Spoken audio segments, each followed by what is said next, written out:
motivo de los textos sagrados de este segundo domingo del tiempo ordinario. En primer lugar, como os decía, estamos en el octavario de la unidad de los cristianos y la primera lectura del libro de Isaías nos puede servir para hacer algún breve comentario sobre esta intención importante. Aquí Isaías, el Señor a través de Isaías, está hablando a Jerusalén, en definitiva a su pueblo, a Israel, que como sabéis habían pasado por momentos muy tristes por la infidelidad, por el exilio, que luego volverán arrepentidos, por así decir, y la mano del Señor no dejará de protegerles, de darles una nueva ocasión para que sean fieles al Señor. Y pone esta imagen del amor de Dios por su pueblo Israel, que ahora somos nosotros, su pueblo, la Iglesia, en definitiva cada uno de nosotros. De modo que aquí lo que el profeta dice, hablando en boca de Dios a Jerusalén, como un joven se desposa con una doncella, así se desposan tus constructores. Como se regocija el marido con su esposa, se regocija Dios contigo. Dios se regocija con su Iglesia, con cada uno de nosotros. Pero ahora vemos desde hace siglos, muchos siglos, al cuerpo místico de Cristo, a la esposa de Cristo, al pueblo universal de Cristo, lo vemos dividido. Una pena muy fuerte, que como sabéis tiene ya como 10 siglos de historia u 11, con motivo de la separación de la Iglesia de Oriente, el cisma de Oriente, con Focio, hasta nuestros días, con las diferencias no pequeñas, en las que no vamos a entrar ahora porque nos alargaríamos. Pero además, unos siglos más tarde, como bien sabéis, va a haber otra división de los cristianos, si cabe todavía más grave, porque con los ortodoxos nos unen muchísimas cosas. La mayor parte de la doctrina de la Iglesia, de la fe, etcétera, nos une. Únicamente la autoridad suprema del Papa y alguna otra cuestión. Mientras que con esta otra separación, este otro terrible cisma del Lutero, ya los abismos que se abren son mucho más grandes. Y si eran pocos, en los últimos tiempos, como veis, las diversas iglesias nacidas de Lutero, que ya son diversas y a veces también muy diversas entre sí, han ido avanzando en el sentido de retroceder, de seguir apartándose todavía más de la doctrina de la Iglesia y han llegado a ordenar mujeres, etc. ¿Cómo no nos va a doler? Todos somos cristianos porque creemos en Jesucristo, pero no seguimos fielmente su enseñanza total, sino somos católicos, apostólicos y romanos. Recemos por esta intención. Quizás nosotros no podamos hacer mucho más, pero rezar sí, vivir a fondo nuestra fe también y evitar ese peligro del acostumbramiento o del sincretismo, que para algunos podría ser, hagamos una especie de mezcla, tú cedes un poco por ahí, yo cedo otro poco por aquí y estamos juntos, como si fuéramos una entidad puramente humana en la que cabe ceder en unas cuestiones o en otras, porque no son cuestiones esenciales. Estamos hablando de doctrina que no es nuestra, que es de Dios, que es de Jesucristo, en la que no cabe ceder. Tenemos toda la comprensión hacia todas las personas, porque nosotros mismos somos también capaces de cualquier error, pero no podemos ceder en la doctrina, porque eso no sería un acto de caridad, sino una complicidad, un participar del error.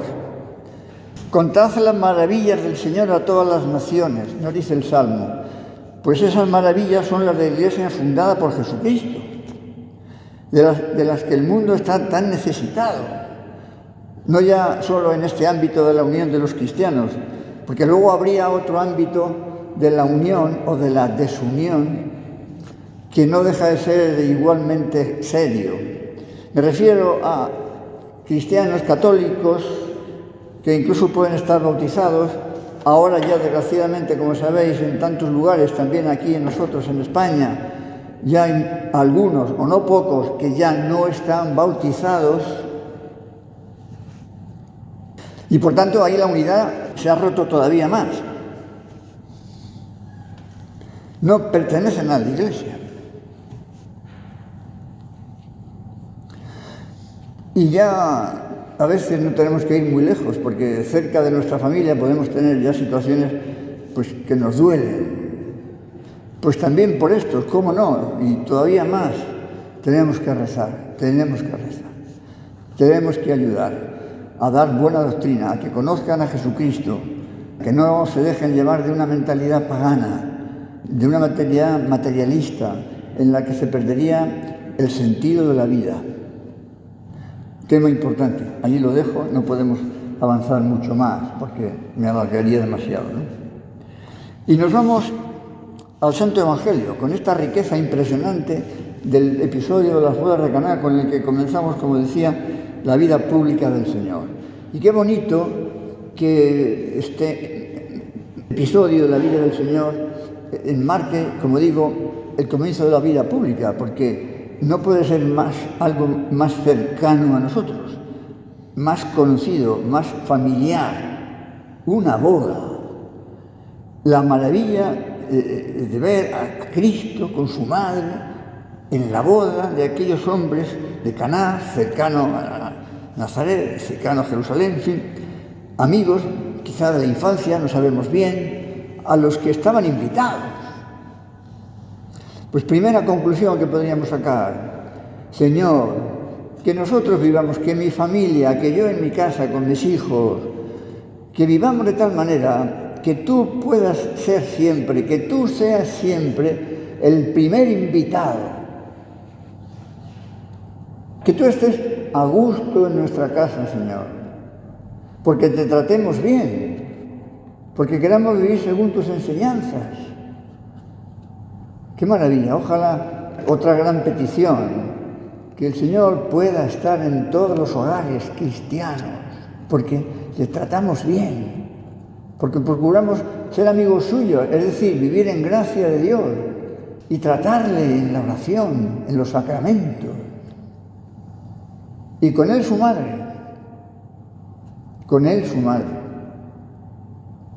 Nos parece una preciosidad, una gran petición que podríamos hacer. Y luego son tantos matices que diré, sí, brevemente, ¿no? La fe tremenda de María en Jesús y el amor tan grande de Jesús en su madre. Primero, ella se da cuenta de que no hay vino. Las madres, ella no era la organizadora de aquella boda, no era la madre de la novia, por así decir. Y se da cuenta, no se dan cuenta los otros, se da cuenta ella. ¡Qué perspicacia! En definitiva, qué capacidad de estar en los detalles. En definitiva, qué amor tan grande que le lleva a darse cuenta de que puede haber un problema. Cuando nosotros estamos ensimismados en nosotros mismos, pues no nos damos cuenta de cosas que pueden tener cierta importancia. No me refiero ahora a si falta vino o no falta vino, otras cosas más importantes. Pero si estamos pendientes de los demás, entonces sí que nos damos cuenta de cualquier pequeña cosa. Creo que es otra enseñanza importante. Y se acerca a su hijo y sin más, directamente, no tienen vino. Qué bien sabe su madre lo que su hijo puede hacer. Se limita a señalar una necesidad, no tienen vino. Hemos visto la respuesta del Señor, pero mujer, ¿qué tengo yo que ver contigo? Todavía no ha llegado mi hora. No ha llegado mi hora de manifestarme al mundo, es decir, mi hora de hacer milagros. Todavía no ha llegado mi hora. La Virgen podría decir para sí misma, o para los invitados, si se hubieran enterado de que la Virgen había hecho esta gestión, podría decir, bueno, pues lo siento, yo ya he hablado con mi hijo y me dice que no ha llegado su hora. No, con toda sencillez, le dice a los sirvientes, haced lo que Él os diga. No sé, a lo mejor aquí vemos lo que el Señor dice, pero por ejemplo no vemos el tono con que lo dice, o no vemos la mirada del Señor a su madre cuando está diciendo esto. En fin, esos detalles en los que comunicamos también lo que pensamos, lo que deseamos, lo que vamos a hacer, que a veces matiza un poco, incluso puede cambiar la literalidad de las palabras. El caso es que María no tiene duda de que su hijo va a hacer un milagro. Haced lo que os diga. ¡Qué maravilla! Vamos a pedirle a la Virgen que también nosotros tengamos una gran fe y que su hijo lo puede todo. Lo cual no quiere decir que nos vaya a hacer milagros cada 2 por 3, pero nos puede dar, eso sí, toda la gracia que necesitemos. No ya para necesidades materiales, sino también para convertir los corazones, que es algo tan importante, para conseguir la unidad que decíamos antes. Bueno, y luego están los servidores aquellos, que también tienen su interés. 6 tinajas de piedra, cada una de 100 litros, 600 litros. No sé cuántos invitados habría, pero bueno, 600 litros son muchos litros. Y el Señor les dice, llenad las tinajas de agua.